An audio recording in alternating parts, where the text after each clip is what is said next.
Panitia Khusus DPR Aceh mengatakan Aceh termiskin di Sumatera.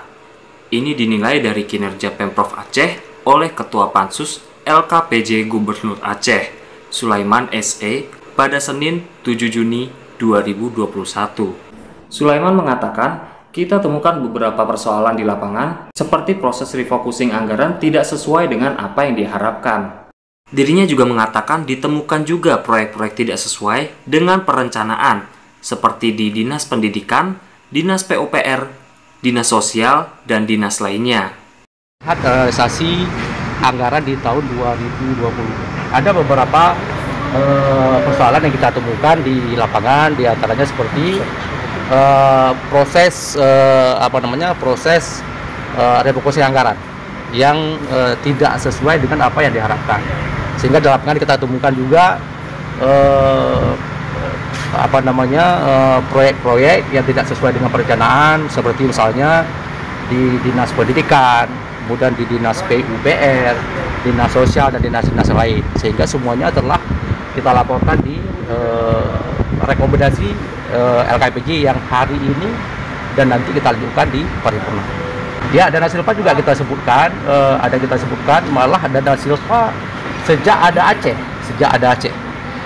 atau sejak juga ada dana otonomi khusus, baru kali ini terbesar di Aceh, 3,9 triliun, hampir 4 triliun. Dan itu ada kita sebutkan di rekomendasi LKPJ. Dan ini menjadi tantangan terbesar Gubernur Aceh untuk memperbaiki kinerja dan tata kelola keuangan Aceh.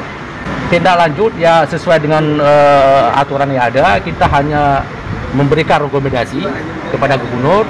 Kemudian nanti terhadap pertanyaan-pertanyaan yang kita ajukan, Gubernur wajib untuk menjawab ke DPRA. Kemudian rekomendasi yang kita berikan ke dia, ke Gubernur Aceh, juga harus diimplementasikan di tahun 2021 ini. Itu harus dan wajib. Sulaiman juga mengatakan, kita sudah pecahkan tingkat kemiskinan Aceh tertinggi di Sumatera. Ini sangat ironis, jelas Sulaiman.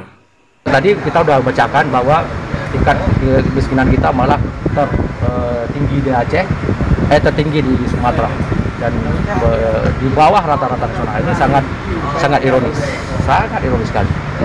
Kemudian Sulaiman juga menjelaskan, tingkat kerugian yang didapat itu tidak bisa dijelaskan dengan detail. Itu karena bukan ranah DPRA, melainkan BPKP dan BPK.